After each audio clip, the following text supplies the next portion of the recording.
Al-Allamah Habib Umar bin Muhammad bin Salim Al-Hafiz untuk menyampaikan kuliah. Fakhamatu Daulat Rais Al-Wuzara dan Taslim Muhtaram Huduran Al-Karim, نفتتح فعالية صباح هذا اليوم بالمحاضرة المدني، ويشرفنا هذا المجلس المبارك أن ندعو بكل احترام وتقدير فضيلة العلامة الحبيب عمر بن محمد بن سالم الحفيظ للتكرم والتفضل بإلقاء المحاضرة، فليتفضل فضيلته المأجورة dengan hormatnya dipersilakan.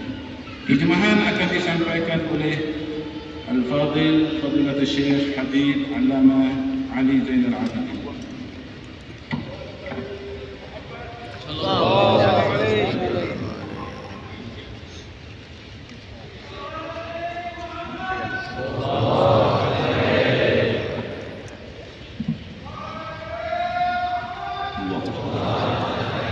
الحمد لله واسع العطايا. Segala puji bagi Allah yang pemberiannya teramat luas, وعالم الظواهر والخفايا، yang maha mengetahui yang zahir dan yang tersembunyi, والناظر إلى القلوب وما تحتويه من النوايا، yang memantau dan melihat kepada hati dan apa yang diniatkan oleh seseorang dalam hatinya. ونشهد أن لا إله إلا الله وحده لا شريك له رب جميع البرايا. Aku bersaksi bahwasanya tiada Tuhan melainkan Allah Subhanahu wa taala, Tuhan kepada seluruh manusia. ونشهد أن سيدنا محمدا عبده ورسوله جامع المحاسن والمزايا.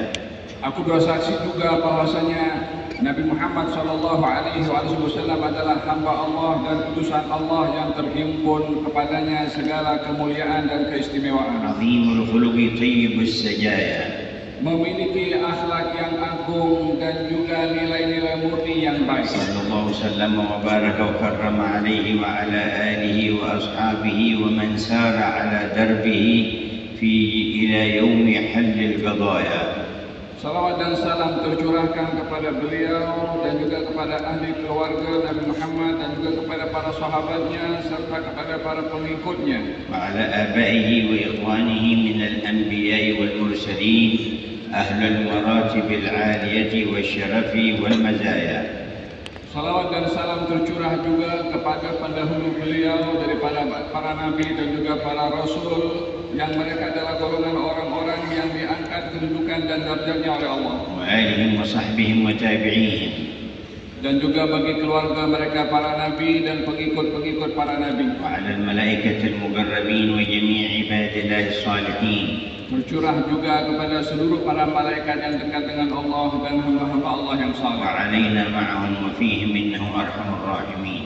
Dan moga-moga tercurah kepada kita semua bersama dengan mereka, sesungguhnya Allah Maha Mengasihi.